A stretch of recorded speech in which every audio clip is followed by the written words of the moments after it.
Welcome, everybody, to today's episode of Let's Talk About Movie News Live. This is episode 2. As you can see, there's been some changes to the channel. I changed it from cross platforms to Let's Talk About Anything. This will be the channel where I go ahead and I just talk about whatever, kind of like what I did before with cross platforms, where I'm still going to go over movies, still going to go over UFC, still going to go over video games sometimes here and there. I don't play games that much, so not as much with the video games, but UFC, movies, TV, all that stuff. But I wanted to change it to like, let's talk about it, because that's what I do, or that's what I'm trying to do. And so, yeah, I changed the channel to that.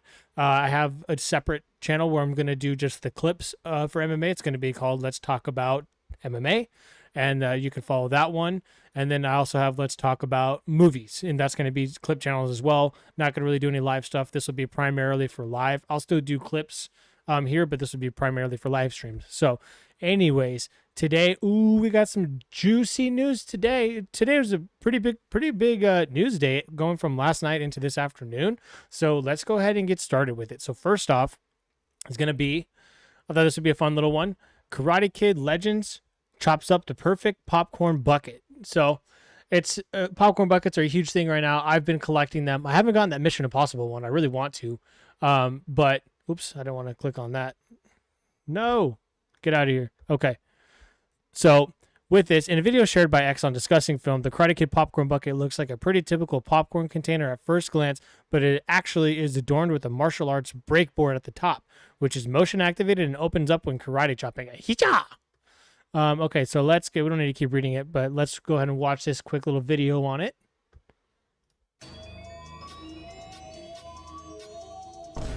Boom, karate chop. That opens the bucket. Hopefully when you go to eat to get the popcorn, it doesn't close back in on you.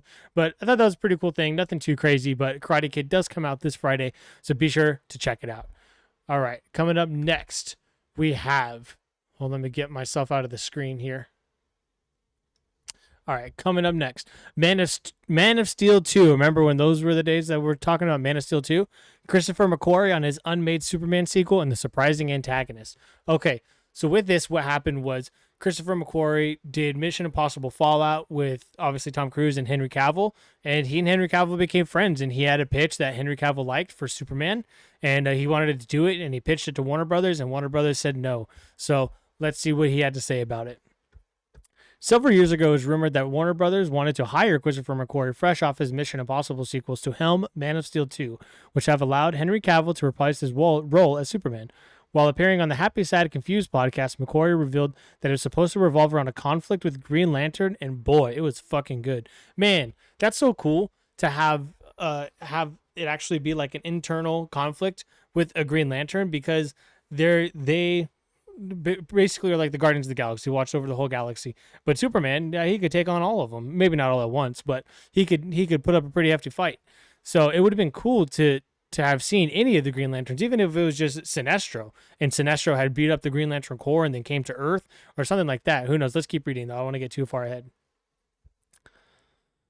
He elaborated, saying the key to Green Lantern was giving his power a flaw. The whole concept of Green Lantern is that the ring has to be recharged.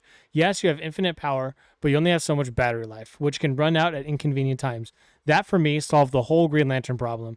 Adding tongue-in-cheek, the costume is another thing. That's fair. Everybody remembers that Green Lantern costume from 2011. As for Superman, Henry Cavill had a take on that, and the two characters had amazing similarities that would have allowed for an amazing conflict. McQuarrie also shared that he had an epic opening worked out that would have been similar in style to Pixar's Up. Okay, so an epic opening and the style of Pixar's Up? Was he going to kill off Lois Lane? Was something going to happen to where she got sick and had cancer or something? I don't know. Like that's kind of crazy. His mom was still alive, so maybe his mom would have been the one to die. Maybe Ma Kent would have died. Damn, that's wild. Let's keep going. The first 5 minutes of the movie were a setup, after which you knew exactly what made Superman tick, what he was most afraid of, and why Superman made the choices that he made, and it would have been epic. In 5 minutes, the scale of the movie would have been extraordinary.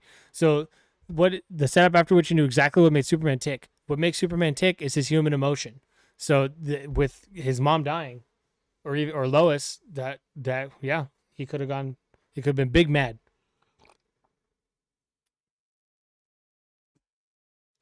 All is not lost, though.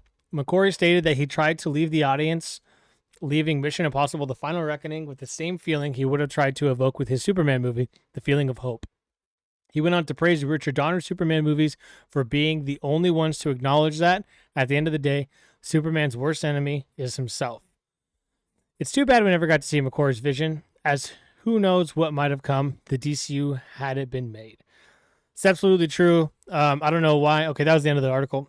I have no idea why Warner Brothers would say no. I believe it might have been Walter Hamada at the time. I would like to know his insight as to why he said no, or maybe they were already planning that far out. Because Mission Impossible Fallout was 2016, 2018, 2018 or 2019. No, it's 2018. So that pretty far removed from particular Man of Steel and Batman vs Superman. Justice League was obviously in 2017. So I just want to know why. Maybe they're already planning that far out to just cancel it, even though they had him cameo on Black Adam. Everything at Warner Brothers at the time was such a big up and down. Nobody knew what was going on. I don't even think the company knew what was going on. But man, a Green Lantern, Superman, Civil War type movie, that would have been cool. And because Superman's friends with Batman now, so they could have had Batman cameo in it also. Oh man, that could have been a lot of fun. But let me know down below what you think about the Mission Impossible director Christopher McQuarrie and his take on a Superman movie. Let me know if you would have liked the Green Lantern conflict with Superman, and tell me your ideas for what you would like to see in the Superman movie yourself. With that, I'll be going on to the next one. We're going to stick with Christopher McQuarrie quite a bit today. So the next one is, I'm going to move myself again. Top Gun 3 takes flight as it gets the exciting update we've been waiting for. Or finally takes flight as it gets excited for the update we've been waiting for. Christopher McQuarrie, the director behind the latest era of Mission Impossible movies, including the finale, Mission Impossible: The Final Reckoning, is one of Tom Cruise's strongest allies and has now offered major updates regarding both Top Gun 3 and Days of Thunder 2. McQuarrie hasn't just directed Cruise in the beloved spy franchise, but he also has writing credits on Top Gun Maverick. Naturally, he will be involved in the upcoming sequel, and while updates have been pretty lukewarm at best, McQuarrie now claims they have finally cracked the stories for both Top Gun 3 and Days of Thunder 2. So real quick, on the Mission Impossible tour, Tom Cruise had alluded to this. He said there's always ideas spinning, and he said they always have ideas for Top Gun, and he even said just out of nowhere, he's like, we even have ideas for Days of Thunder 2. With Top Gun in particular, he always had ideas for it, but it took him that long to get the story that he wanted to make, and damn, it was good. I liked it a lot. I think a lot of people did too. And Days of Thunder, I've only seen it once, so I can't really speak too much onto it, but it would be interesting to know if Nicole Kidman's going to come back for that one or not. Let's keep reading. While promoting The Last Adventures of Ethan Hunt, McQuarrie appeared on the Happy Sack Confused podcast, which is hosted by Josh Horowitz.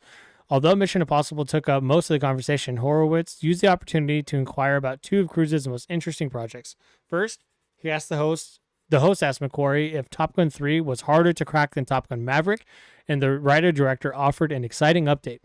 Nope, it's already in the bag. I already know what it is. It wasn't hard. I thought it would be, and that's a good place to walk from. You walk from the room going, come on, what are we going to do? And Erin Kruger, Top Gun Maverick co-writer, pitched something. We had one conversation about it. The framework is there, so it's not hard to crack it. So that's pretty cool. That means this movie could get filming by next year. If Paramount likes it and if Tom Cruise likes it, they could get this going pretty fast. McQuarrie continued, revealing that despite what seemed like a complete arc for Rooster and Maverick's relationship, the upcoming sequel could be all about them again. Horowitz cut to the chase and asked McQuarrie if he was going to direct Top Gun 3, replacing Joseph Kosinski. McQuarrie said that for now, at least, he hadn't given it any thought. However, he confirmed that he has done a lot of research on how to make a Tony Scott movie, who directed the first one, it says right here. Despite him staying quiet about it, he also talked about Cruise's upcoming sports drama sequel, Days of Thunder 2. The original 1990 film was also directed by Tony Scott. Oh, I didn't know that. Saying, in 5 seconds, I knew the premise of what the movie would be. I looked at their response to Top Gun Maverick and immediately turned to Tom and said, Days of Thunder. Okay, I got to rewatch that movie. I've only seen it once. Let's see.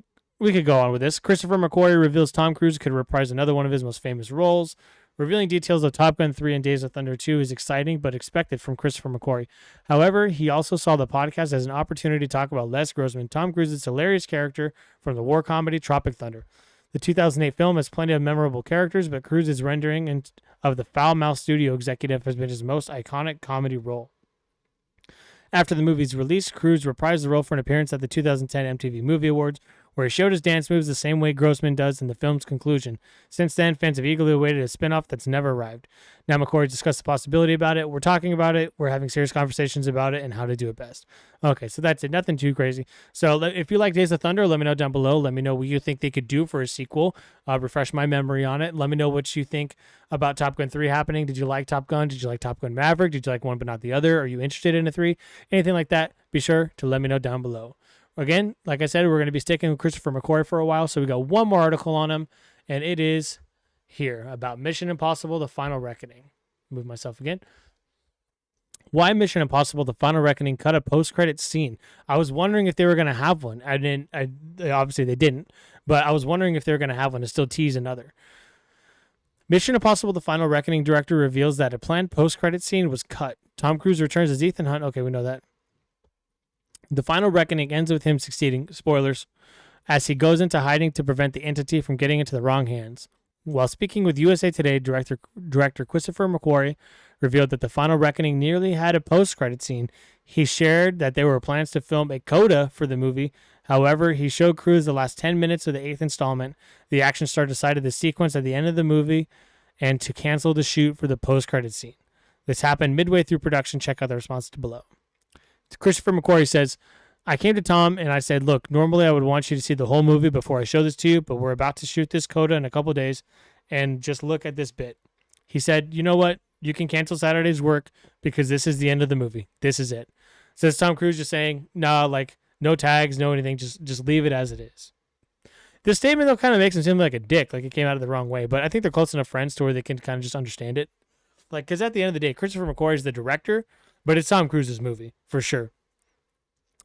When McQuarrie was asked about what the coda would have shown, he decided not to share as he believed it could end up in another movie. So this, to me, is the biggest piece that I wanted to talk about. I had never once thought, unless Ethan Hunt died, that it would be the final movie. I think Tom Cruise is going to take a pretty significant break, at least 5, 6, 7, 8, anywhere from like 6 to 10 years of a break, and then come back for a true final Mission Impossible, because, I mean, he's 63 or something like that.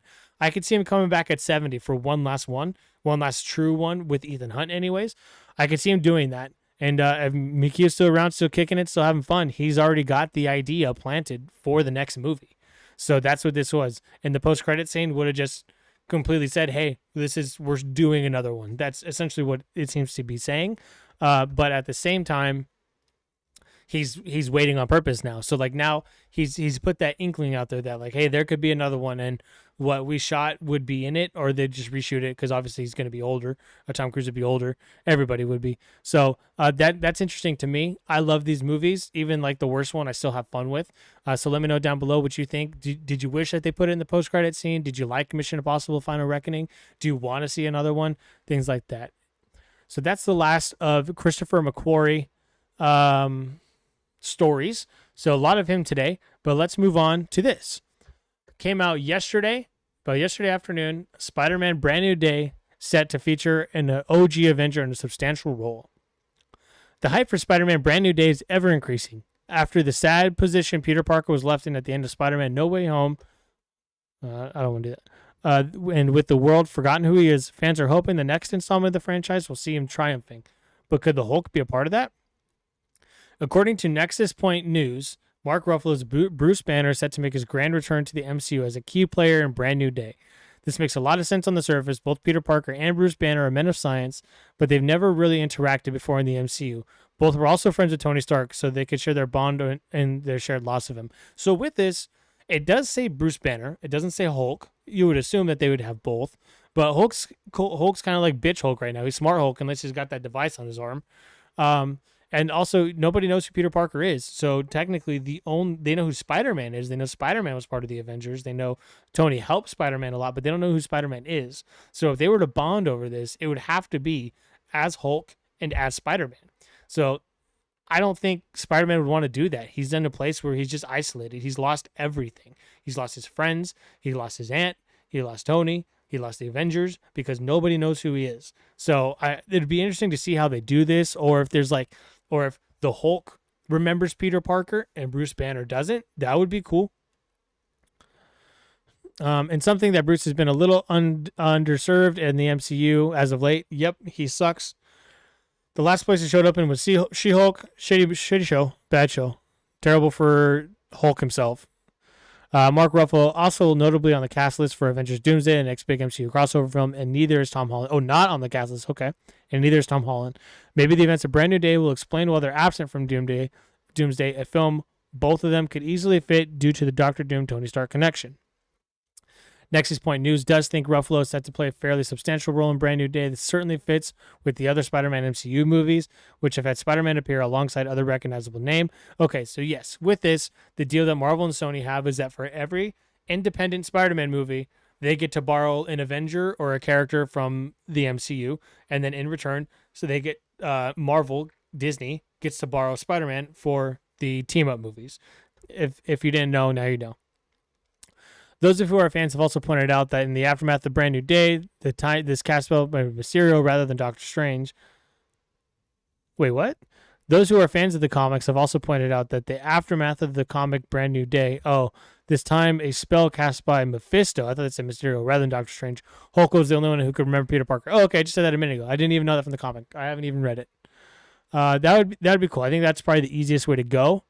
There's tons of different ways that they can get around somebody remembering Peter Parker, but yeah. There are many rumors floating around Brand New Day. Okay, we don't need to get into the rumors. So, yeah, with that, let me know down below again what you think. Would you like to see the Hulk or Bruce Banner in Spider-Man 4? Do you think they would go that route to where Hulk remembers him? So maybe it's Savage Hulk that remembers Peter Parker. So Bruce has to turn into Savage Hulk and get that Hulk back to be able to have a conversation with Peter. I know there's one comic where Spider-Man actually brings Hulk back to being Bruce Banner because he tells him a joke and makes him laugh, and that calms him down. I think that'd be really cool to see, and it could also be a very serious scene with a quippy Spider-Man joke that also just hits you right in the feels. So let me know down below what you think about that, and are you excited for Spider-Man Brand New Day, or not? Some people kind of seem like they aren't, to be honest. So who knows? Okay, moving on. So we've had a lot of controversy around this person, Ezra Miller, and he hasn't worked since The Flash came out, to my knowledge, and that was 2 years ago already, 2 or 3 years ago. But Lynn Ramsey, Ezra Miller to reteam. So I don't know who Lynn Ramsey is. So let's see. Hot off the successful Cannes launch of her new film, Die My Love, Scottish filmmaker Lynn Ramsey reveals that she's going back to work with a former collaborator, none other than the controversial Ezra Miller, The Flash actor Ezra Miller. Speaking with the LA Times, Ramsey revealed she's making a vampire movie. It's with Ezra Miller, who was in Kevin. What the fuck is in Kevin? He's the main character. That's in development. Okay. So for him to not be working, for him to have all the controversy around it and to come back and be the lead, that's kind of crazy. That was like Magazine Dreams with Jonathan Majors. I think that movie was filmed a while ago, though. But he had all the controversy going on, and that movie came out. Didn't make any money at all, but he did a great job, and it was a good movie. So if you haven't, checked it out. Back to this. Speaking with the LA Times, Ramsey revealed... Okay, just saw that. Miller first broke out in Ramsey's 2011, We Need to Talk About Kevin. Okay, never saw that movie. Which starred Tilda Swinton as the mother of Ezra Miller, who had been incarcerated for murdering multiple students at his school, along with his father and younger sister. Jesus. Well, that sounds like a pretty good movie. I'll get rid of this ad. The film was Ramsey's third movie following Ratcatcher and Morven Caller, You'll Never Really Hear, and Die My Love. Interesting. She has long been trying to adapt Margaret Atwood's Stone Mattress and came close, but the logistical issues scuppered at the last attempt. Okay, so anyways, Ezra Miller's done a movie with this director. He's coming back. He's going to be a vampire. He's very fitting to be a vampire. He kind of looks like one, to be honest. So, I mean, good for him. Hopefully he can make the comeback. He's a really good actor. So let's see what they got in store. Let me know down below what you think, if he deserves to have a comeback. I think he does. I think personally, I can't believe this is ridiculous for me to say, but I think people truly have to separate the person from the actor or actress. Like, believe me, I don't like the stuff Amber Heard did to Johnny Depp, but you got to separate the actor from the actress. She's not the best actress to begin with, but doesn't mean I'm not going to watch Never Back Down anymore. I like that movie. So with that, let me know again down below what you think. Are you excited to see him return? Are you excited for what this movie seems to be? Or not? That's perfectly fine too. Moving on, we have Aaron Taylor Johnson fuels rumors of James Bond casting with new partnership. I think he would be perfect for James Bond. I wish that they had announced who was going to be the James Bond at CinemaCon. They probably didn't have the deal done yet, but I think he's a James Bond that fits he's a person that fits the role of James Bond, and he could last for a long time in the role. Rumors have been swirling since as far back as 2022 that Bullet Train star Aaron Taylor Johnson would be the perfect actor to play the next iteration of the iconic James Bond character. Now, a social media post has fans wondering if the rumors are one step closer to becoming a reality. Per Screen Rant, the Nosferatu actor and watch company Omega shared a joint post on Instagram of Taylor Johnson, the brand's ambassador, posing in a very Bond-like way to show off an Omega watch. The photo features Taylor Johnson posing in front of an Omega sign wearing... They just said the same sentence twice. Omega welcomes Aaron Taylor Johnson to our watchmaking home in Bienne. The actor and Golden Globe winner stepped into our watchmaking home for an exclusive tour, meeting with the watchmakers behind our timepieces. So this is him there. That's the watch there. If they wanted to really play into it, they should have had him in a suit, but it's okay. I thought in here was something about them saying Mr. Bond or something like that. Hello, Mr. Bond. So far, the Instagram post has more than 183,000 likes. Okay. Comments wondering if Taylor Johnson will be the next Bond. Do I hear the 007 theme? One commenter wrote, another posted, hello, Bond. We have been expecting you. And another one said, new James Bond. Okay.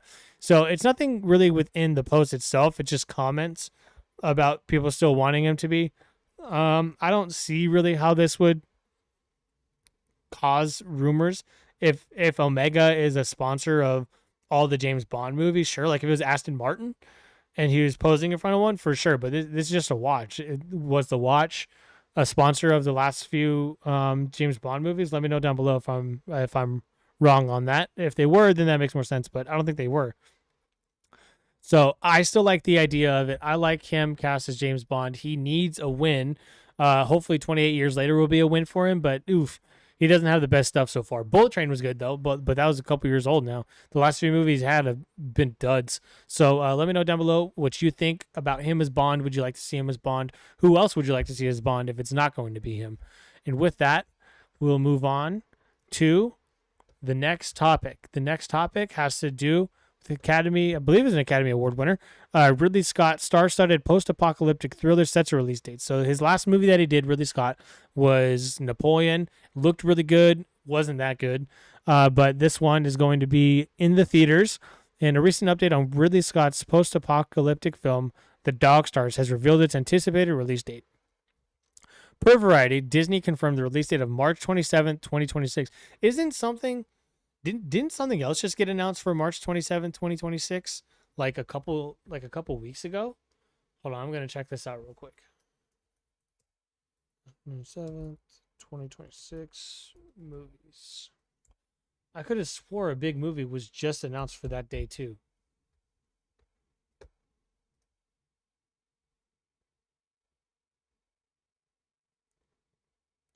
Is it Project Hail Mary? Oh, it might be a Project Hail Mary. Okay, I thought it was like a superhero movie or something. Either way, sorry. Based on Peter Heller's 2012 novel, The Dog Stars has already begun production in Italy. The film was initially set to star Paul Mescal, who unfortunately had to drop out due to scheduling conflicts. Instead, this film will star Jacob Elordi of Euphoria and Saltburn. So, who's that? That does not look like Jacob Elordi. That looks like... Oh, no, that's Joaquin Phoenix on the set of Napoleon. The Dog Stars is additionally set to feature performances from Margaret Qualley, Josh Brolin, Guy Pearce, and the recently confirmed Benedict Wong. That's a pretty stacked cast for this movie. The plot film synopsis reads, set in Colorado after the world's population has been ravaged by a pandemic, a man lives a lonesome existence in an airplane hangar with his dog and dour gunman he has befriended. When a mysterious transmission comes through on the radio while he is flying his old Cessna, it sparks a hunt for the provenance of the sound. So this movie sounds interesting. I kind of want to read the book. I hate when it always happens. The books are always so much better than the movies. And especially Ridley Scott, he's been on an up and down trajectory. I personally, I like the Prometheus and Alien Covenant movies. A lot of people do not. I do. I liked The Martian. Napoleon was okay. I like Gladiator 2 more than I thought I would. But he's released a couple other ones. The Last Duel, personally, I liked it, but not a lot of people did. So most of his movies I actually like, but they just do terribly in the box office and they don't get a lot of really good reviews. So with that, I mean, what do you think about this cast? Jacob Elordi, Benedict Wong, Josh Brolin, Guy Pearce, stack cast. Let me know what you think about this movie and how it sounds to you. Does it seem like something you'd be interested in watching? And if not, then that's cool too. We're going to move on from it anyways. Next up, almost done. Second to last topic. I'm going to move myself. Superman's runtime has been revealed, and it's one of the Man of Steel's shortest modern movies. Now, all of his modern movies have been like 2 hours and 20 minutes, all the way up to 4 hours if you include Zack Snyder Justice League. So that's an interesting title on that article. A new report claims to have revealed Superman's runtime, and while it's among the Man of Tomorrow's shortest modern movies, Man of Steel or Man of Tomorrow, I know it's both, but pick one article. That may be good news for DC Studios reboot. Oh, at the box office this July. Sorry, I had to crack my neck.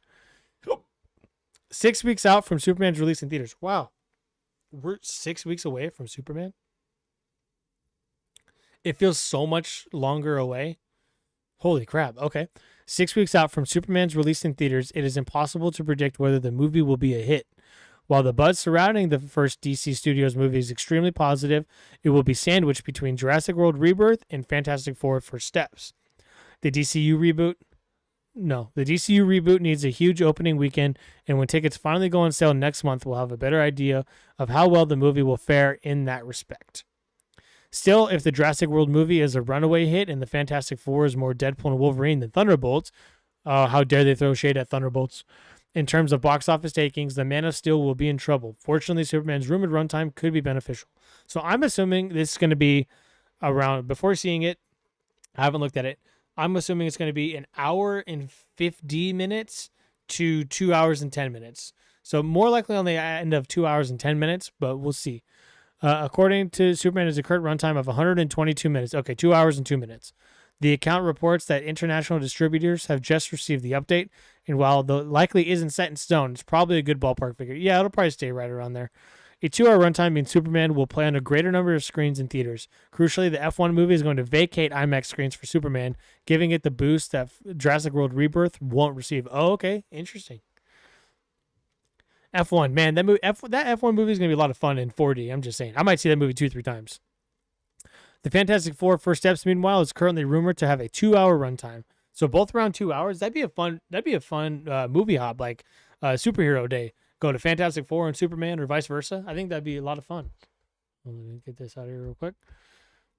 It's humorous, but certainly not as comic or as much comedy as either Suicide Squad or Guardians. Filmmaker James Gunn previously said in Approaches to Superman, "There's plenty of humor in it. People like Rachel Brosnahan are so funny, and David Cornswell is very funny as well." So there's humor in it.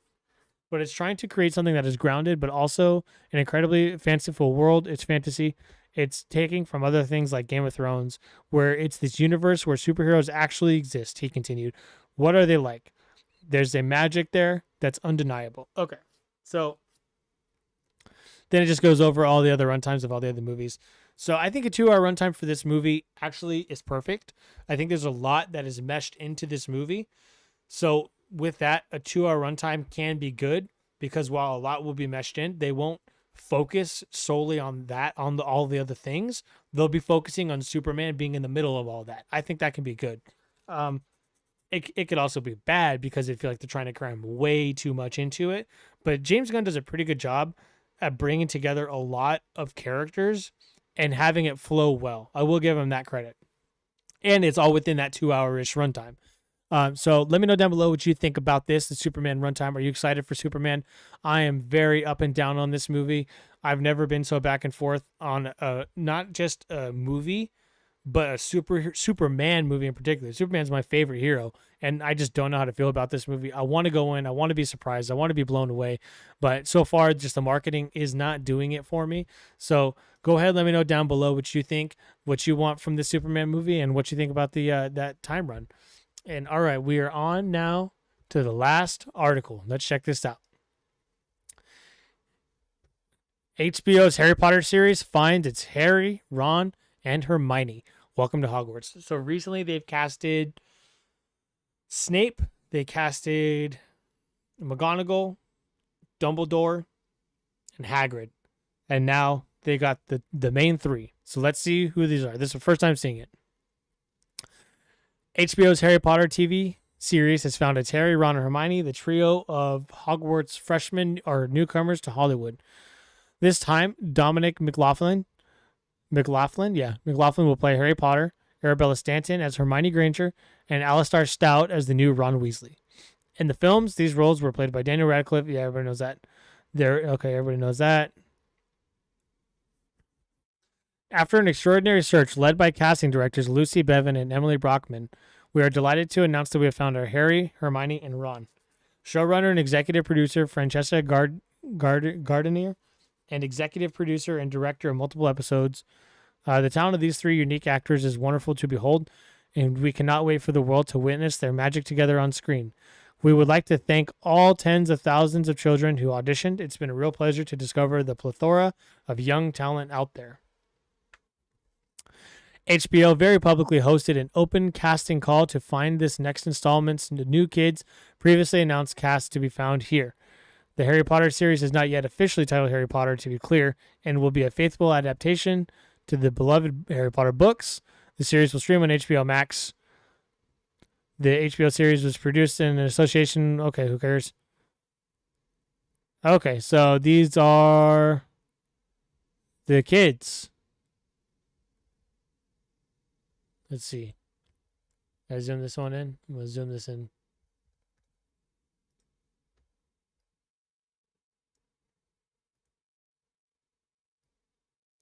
Ah.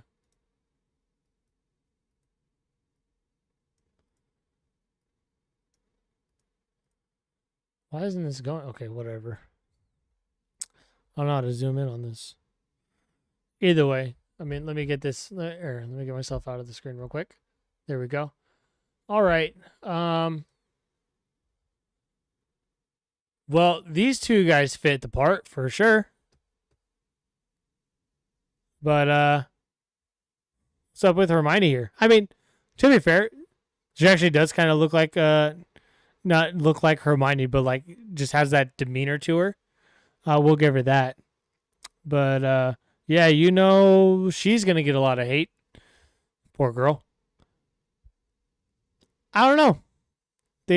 I think these two definitely look the part. If you look at the drawings of that are like in little chapter books of Harry Potter, these two definitely look very similar to it. She does not in any way whatsoever.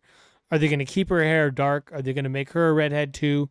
To be fair, I haven't read every single Harry Potter book. I don't know if there's a descriptive side or like if there's something that J.K. Rowling decides is the actual features of Harry, Hermione, Snape, Ron, all of them. But I mean, I don't know. There's plenty of people of color that are ginger hair. Why didn't they get a black ginger to do Ron? Who knows? But I think J.K. Rowling is also a part of this, so I would assume that this cast would have her blessing. And if so, then sure. If they're the best people for the role, they're the best people for the role. We'll see. I think a lot of people, unfortunately, because and with this whole woke mentality of diversifying stuff, will immediately just attack that she's not a white ginger. But to a sense, I get that it's fair. It's not how we imagined it. It's not how the movie showed it. It's not how it was imagined in the books. I guarantee nobody read these books and imagined any of these people being people of color. Let's just be real. But at the same time, if they went through thousands of kids and these are the truly three best people for the role, then that's awesome. I can't wait to see it. I'm going to watch it no matter what. I hope it's not trash child acting, though. That's what would suck. That would completely ruin it. The show would be canceled after season 1 or season 2. Don't do that. These kids have to be good. They have to be believable. And so we'll see. So I think the kid that's going to be Harry, I think he's a perfect fit for Harry. He looks just like Harry to me, in my opinion. Even like down to the shirt and the clothes that he's wearing. Like I think this would be like a very Harry Potter thing to wear before he gets to the castle. So I don't know. Let me know down below what you think about all this. Let me know what you think about today's topics. Let me know what you think about this Harry Potter cast in particular. Does it look like a cast that gets you excited to see on the small screen? So let me know. What else do we have? We had Superman, we had Spider-Man, we had a ton of Christopher McQuarrie movies, all that stuff. Be sure to let me know. Oh, wait, hold on. There you go. Be sure to let me know what you thought about today's show. I'm trying to improve every single day. This is only the second episode. It's kind of hard to like go back and forth between the computer and the articles and the moving of the camera and everything like that. I got to get a better setup, but I got to make money to do that, which is why I need you to like, comment, and subscribe. Thank you for tuning in to today's episode of Let's Talk About Movie News Live, and I'll see you guys in the next one.